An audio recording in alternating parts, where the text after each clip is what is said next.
भक्त रक्षक भगवान की जय। ओम नमो भगवते श्री नरसिंहाय नमः।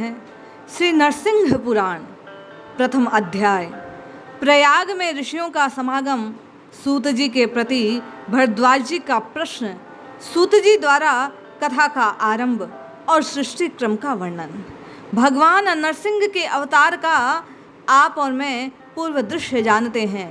भक्त प्रहलाद की रक्षा के लिए, अधर्म का नाश करने के लिए और धर्म की स्थापना के लिए भगवान श्री हरि ने नरसिंह स्वरूप को धारण किया। प्रथम अध्याय। अंतर्यामी भगवान नारायण, उनके सखा नरश्रेष्ठ अर्जुन तथा उनकी लीला प्रकट करने वाली सरस्वती देवी को मैं नमस्कार करने के पश्चात जय पुराण इतिहास का पाठ करता हूँ। नारायणं नमस्कृत्यं नरो चैव नरोत्तमं देवीं सरस्वतीं चैव ततो जयमुदीयते।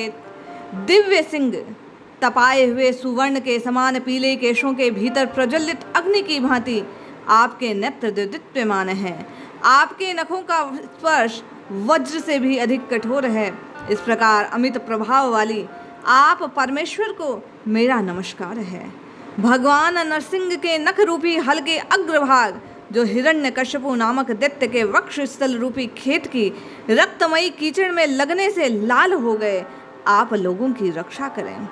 एक समय हिमालय की घाटियों में रहने वाले वेदों के पारगामी त्रिलोकवेता समस्त महात्मा मुनिगण, नैमिषारण्य, अर्बुदारण्य, पुष्करारण्य के निवासी मुनि, महेंद्र पर्वत और विंध्यगिरि के निवासी ऋषि, धर्मानंद, दंडकारण्य, श्रीशैल और कुरुक्षेत्र में वास करने वाले मुनि तथा कुमार पर्वत, पंपासर के निवासी ऋषिगण, ये सभी अन्य शुद्ध हृदय वाले महर्षिगण अपने शिष्यों के साथ माघ के महीने में स्नान करने के लिए प्रयाग तीर्थ में आए।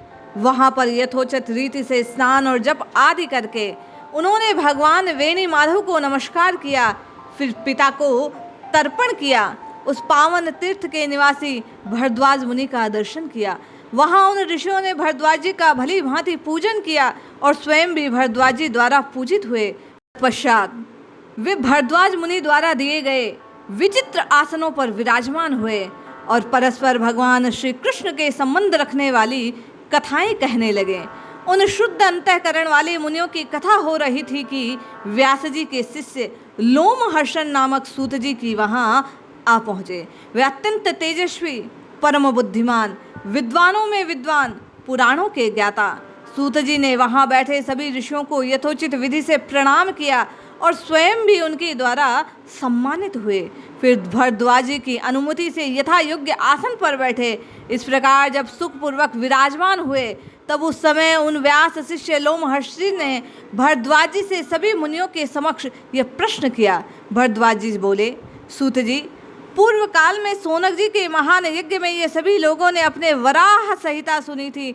अब हम नरसिंह पुराण की संहिता सुनना चाहते हैं। ये ऋषि लोग भी उसे सुनने के लिए यहाँ उपस्थित हुए हैं। अतः हे महामुने, आप प्रातः काल इन महात्मा मुनियों के समक्ष हम आपसे ये प्रश्न पूछते हैं, ये चराचर जगत कहाँ से उत्पन्न हुआ? कौन इसकी रक्षा करता है अथवा किसमें इसका लय होता है? महाभाग, इस भूमिका का प्रमाण क्या है? तथा महामते, भगवान नरसिंह किस कर्म से संतुष्ट होते हैं, ये हमें बतलाइए। सृष्टि का आरंभ कैसे हुआ? उसका अवसान अर्थात अंत किस प्रकार होता है? युगों की गणना कैसे है? चतुर्युग का स्वरूप क्या है? उन चारों युगों में क्या अंतर है? कलयुग में लोगों की क्या अवस्था होती है? देवतागण भगवान नरसिंह की किस प्रकार आराधना करते हैं? पुण्य क्षेत्र कौन कौन से हैं? पावन पर्वत कौन से हैं? मनुष्यों के पापों को हर लेने वाली परम पावन एवं उत्तम नदियाँ कौन कौन सी है? देवताओं की सृष्टि कैसे हुई? मनु, मनवंतर, विद्याधर आदि की सृष्टि किस प्रकार होती है? कौन कौन राजा यज्ञ करने वाले हैं? किस किस प्रकार से उत्तम कर्म सिद्धि को प्रदान करते हैं? हे महाभाग, ये सारी बातें आप क्रमशः बतलाइए। इस प्रकार पूछे जाने पर श्री सूत जी बोले, हे तपोधनो, मैं जिन गुरुदेव व्यास जी के प्रसाद से पुराणों का ज्ञान प्राप्त कर सका, उनकी भक्ति पूर्वक वंदना करके आप लोगों से श्री नरसिंह पुराण की कथा कहना आरंभ करता हूँ, जो समस्त देवताओं के एकमात्र कारण, वेदों और उनके 6 अंगों द्वारा जानने योग्य परम पुरुष विष्णु के स्वरूप है, जो विद्यावान, विमल बुद्धिदाता, नित्य शांत, विषय कामना शून्य और पाप रहित है। उन विशुद्ध तेजोमय महात्मा पाराशर नंदन वेद व्यास जी को सदा प्रणाम करता हूँ। उन अमित तेजस्वी भगवान व्यास जी को नमस्कार है, जिनकी कृपा से मैं भगवान वासुदेव की इस कथा को कह सकूँगा। हे मुनिगणों, आप लोगों ने भली भांति विचार करके मुझसे जो महान प्रश्न पूछे, उनका उत्तर भगवान विष्णु की कृपा से हुए बिना बतलाया नहीं जा सकता। तथापि भरद्वाज जी, भगवान नरसिंह की कृपा के बल से आपके प्रश्नों के उत्तर में अत्यंत पवित्र श्री नरसिंह पुराण की कथा आरंभ करता हूँ। आप ध्यान से सुने। अपने शिष्यों के साथ जो जो मुनि यहाँ उपस्थित हैं, वे सब लोग भी सावधान होकर सुने। मैं सभी को यथावत रूप से नरसिंह पुराण की कथा सुनाता हूँ। इस प्रकार वे कहते हैं, ये समस्त चराचर जगत भगवान नारायण से उत्पन्न है, वे ही नरसिंह आदि रूपों में सबका पालन करते हैं। इसी प्रकार अंत में यह जगत उन्हीं में ज्योति स्वरूप भगवान विष्णु में लीन हो जाता है। भगवान जिस प्रकार सृष्टि करते हैं, मैं उसे बतलाता हूँ, आप ध्यान से सुने। सृष्टि की कथा पुराणों में विस्तार से वर्णित है, अतः पुराणों का लक्षण बताने के लिए एक श्लोक साधारणतया सभी पुराणों में कहा गया। हे मुने, इन श्लोक को पहले सुनकर फिर सारी बातें सुनिएगा। ये श्लोक इस प्रकार है। सर्ग, प्रतिसर्ग, वंश, मनवंतर तथा वंशानुचरित, इन्हीं 5 लक्षणों से युक्त पुराण होता है। आदि सर्ग, अनुसर्ग, वंश, मनवंतर और वंशानुचरित, इन सब का मैं क्रमशः संक्षिप्त रूप से वर्णन करता हूँ।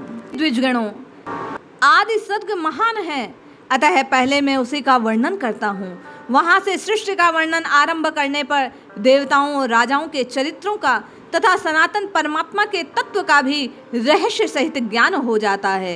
हे द्विजोत्तम, सृष्टि के पहले महाप्रलय होने के बाद कुछ भी शेष नहीं था। उस समय एकमात्र ब्रह्म नामक तत्व विद्यमान था, जो परम प्रकाशमय और सबका कारण है। वह नित्य, निरंजन, शांत, निर्गुण और सदा ही दोष रहित है। मुमुक्षु पुरुष विशुद्ध आनंद सागर परमेश्वर की अभिलाषा किया करते हैं। वह ज्ञान स्वरूप होने के कारण सर्वज्ञ, अनंत, अजन्मा, अव्यय है।